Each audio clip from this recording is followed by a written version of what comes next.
Hi friends, welcome to my channel. ఈరోజు వీడియోలో అక్షయ తృతీయ రోజు లక్ష్మీదేవిని ఎలా పూజించాలో మనం ఈ వీడియోలో తెలుసుకుందామండి. అలాగే అక్షయ తృతీయ విశిష్టత గురించి ఈరోజు మనం ఏమి వస్తువులు కొనాలో కూడా మనం ఈ వీడియోలో తెలుసుకుందాం. అలాగే అక్షయ తృతీయ రోజు ఏమి దానాలు చేయాలో పూర్తి వివరాలతో మనం ఇప్పుడు తెలుసుకుందామండి. అలాగే ఒక చక్కటి పురాణ గాథ కూడా ఉందండి, మనం అది కూడా ఇప్పుడు విందాం. అష్ట ఐశ్వర్యాలను కురిపించే అక్షయ తృతీయ. అక్షయ అంటే తరగనిది, క్షయం లేనిది అని అర్థం. మహాభారతంలో అక్షయ పాత్ర పేరు ప్రస్తావనకు వస్తుంది. ఈ పాత్ర ఉన్నవారి ఇంటికి ఎంతమంది అతిథులు వచ్చినా కావలసినంత ఆహారాన్ని ఇస్తుందని పురాణాలు చెబుతున్నాయి. అష్ట ఐశ్వర్యాలకు అధినేత్రి శ్రీ మహాలక్ష్మి. ఆమె అనుగ్రహం ఉంటే చాలు, జీవితంలో ఏ లోటు ఉండదు. అందుకే లక్ష్మీదేవి కటాక్షం కోసం అక్షయ తృతీయ పర్వదినాన పూజలు నిర్వహిస్తారు. వైశాఖ మాసం శుక్లపక్ష తదియ నాడు అక్షయ తృతీయగా పురాణాలు పేర్కొన్నాయి. అక్షయ తృతీయ పూజా విధానం. అక్షయ తృతీయ రోజు ఉదయాన్నే లేచి తలస్నానం చేసి మీ ఇంటిని ముందుగా మామిడి తోరణాలతో అలంకరించుకోవాలి. ఆ రోజు సాయంత్రం అంటే అక్షయ తృతీయ రోజు సాయంత్రం లక్ష్మీదేవిని మనం పూజించడం అనేది ముఖ్యమైన విషయం. అష్టలక్ష్మి ఫోటో కానీ, లేదంటే చక్కటి లక్ష్మీనారాయణలు కలిపి ఉన్న ఫోటో కానీ, లక్ష్మీ కుబేర్లు కలిపి ఉన్న ఫోటో అయినా సరే, ఏదైనా ఒక చక్కగా లక్ష్మీ పటం తీసుకుని మనం చక్కగా కుంకుమ బొట్లు పెట్టాలి. ఆ తరువాత చక్కగా ఆవు నెయ్యితో దీపం పెట్టాలి. దీపం పెట్టిన తర్వాత చక్కగా ఆచమనం చేసి సంకల్పం చెప్పుకొని షోడశోపచార పూజలు నిర్వహించాలి.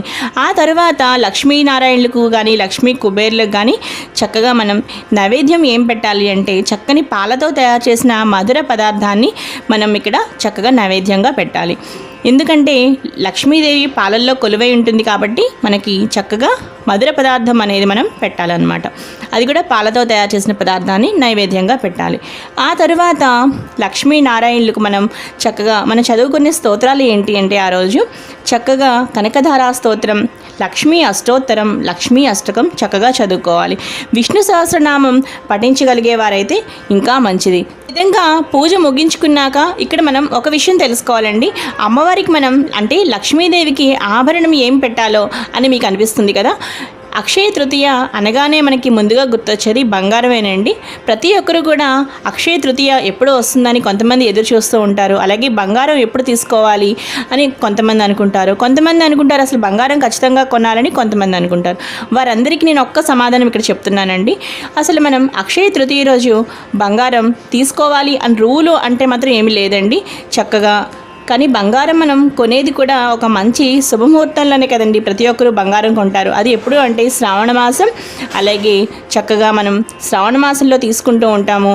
అలాగే ధనత్రయోదశి రోజు, అలాగే అక్షయ తృతీయ అనే ఒక మంచి రోజు మనకి పెట్టారు కాబట్టి బంగారం తీసుకోవడం ఏమాత్రమూ తప్పు లేదండి. అది కూడా మీకు శక్తికి మించి మీకు బంగారం కొనడం కష్టం అలా అనుకునేవారైతే చక్కగా మీ ఇంట్లో ఉండే ఏదైనా ఒక బంగారు వస్తువుని తీసుకుని చక్కగా పాలతో ఒక్కసారి శుద్ధి చేసి అమ్మవారికి మీరు చక్కగా అది కూడా ఆభరణంగా మీరు పెట్టవచ్చు అన్నమాట. అంటే ఏదైనా ఒక వస్తు రూపంలో గాను, లేదంటే ఏదైనా ఒక వెండి, బంగారం, లేదంటే మీకు ఇంట్లో ఉపయోగపడే ఒక ఎలక్ట్రానిక్ సామాన్ అయినా సరే, ఏదైనా సరే చిన్న వస్తువైనా సరే తీసుకోవడం చాలా మంచిదండి ఈరోజు. ఎందుకంటే అక్షయ తృతీయ అనేది ఒక మంచి తిథి కూడా ఆ రోజు మనకి. అందువల్ల మీరు ఏ సమయంలోనైనా సరే అది కొనుక్కొని చక్కగా సాయంత్రం పూజలో ఆభరణంగా మీరు ఆ వస్తువుని అమ్మవారి దగ్గర పెట్టుకోవచ్చు అండి. కొంచెం పసుపు బొట్టు అలా పెట్టేసి మీరు పెట్టుకోవచ్చు అన్నమాట. ఈ విధంగా మనం ఆభరణం సమర్పయామి అని చెప్పేసి చక్కగా లక్ష్మీదేవికి ఏదైనా ఆభరణం సమర్పించుకొని ఆ తర్వాత మంగళహారతులు ఇవ్వాలి అన్నమాట. మంగళహారతి మంత్రం కూడా శుద్ధలక్ష్మి, మోక్షలక్ష్మి, జయలక్ష్మి, సరస్వతి, శ్రీలక్ష్మి, వరలక్ష్మిశ్చ ప్రసన్న మమ సర్వదా, సర్వమంగళ మాంగళ్యే శివే సర్వార్థ సాధికే, శరణ్యే త్రయంబకే గౌరీ నారాయణీ నమోస్తుతే, నారాయణీ నమోస్తుతే అనే ఈ మంత్రాన్ని పఠిస్తూ చక్కగా ఆనంద కర్పూర నీరాజనాలు చక్కగా అమ్మవారికి ఇవ్వాలి అన్నమాట. అక్షయ తృతీయ పూజా విధానాన్ని చక్కగా విన్నారు కదండి. ఇప్పుడు మనం అక్షయ తృతీయ రోజు ఏ దానాలు చేస్తే మంచిదో, ఏ దానాలు చేయడం వల్ల సత్ఫలితాలు లభిస్తాయో తెలుసుకునే ఒక చక్కని విశిష్టత కలిగిన ఒక మంచి పురాణ కథ ఉందండి అక్షయ తృతీయకి సంబంధించింది. అది మనం ఇప్పుడు విందాం. త్రేతాయుగ ప్రారంభం, మహాభారత రచన ఈ రోజునే మొదలయ్యింది. సంపదలకు అధిపతి కుబేరుడు శివుణ్ణి ప్రార్థించగా లక్ష్మీ అనుగ్రహాన్ని ఈనాడే ఇచ్చినట్లు శివపురాణం తెలుపుతుంది. కురుక్షేత్రంలో వీరమరణం పొందిన తర్వాత కర్ణుడు స్వర్గలోకానికి చేరుకున్నాడు. హంసమాలిక పాన్పులు, బంగారు భవంతులు, వజ్రాలు, వైఢూర్యాలు అన్నీ ఉన్నాయి. కానీ దాహం వేస్తే తాగడానికి నీళ్లు మాత్రం లేవు.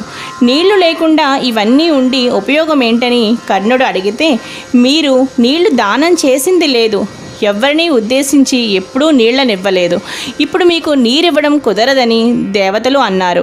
నీటిని ఇచ్చినట్లయితే ప్రాణాలు పోకుండా జీవుడు సూక్ష్మ శరీరంలో ఉండగా ప్రాణాలు నిలబెట్టుకోవడానికి అవకాశం కలుగుతుంది. కర్ణుడు మహాదానశీలి కాబట్టి నీటిని దానం చేయడానికి ప్రత్యేకంగా ఒకరోజు అనుమతి ఇచ్చారు. ఒకరోజు ఆయన భూమి మీదకు వెళ్ళి ఎవరి ద్వారానైనా నీ జీవుడి ఖాతాలో నీటి దానం చేయించుకోమని తెలిపారు. దీంతో అక్షయ తృతీయ నాడు కర్ణుడు మళ్ళీ భూలోకానికి వచ్చాడని పెద్దలు చెప్తూ ఉంటారు. అక్షయ తృతీయ రోజు ముఖ్యంగా చెప్పుకునే దానం ఏంటి అంటే ఉదకుంభ దానం.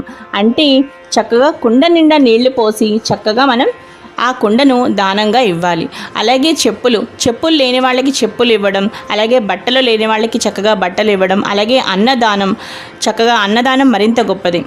ఒక మనిషికి చక్కగా అన్నం పెట్టడం అనేది భగవంతుడికి సాక్షాత్తు భగవంతుడికి అన్నం పెట్టినట్టు అనమాట. చక్కగా అన్నదానం ఇవన్నీ కూడా చక్కగా మనం ఇక్కడ దానంగా చెప్పుకోవచ్చు. అలాగే గంధం ఒకటి దానం చేయొచ్చు.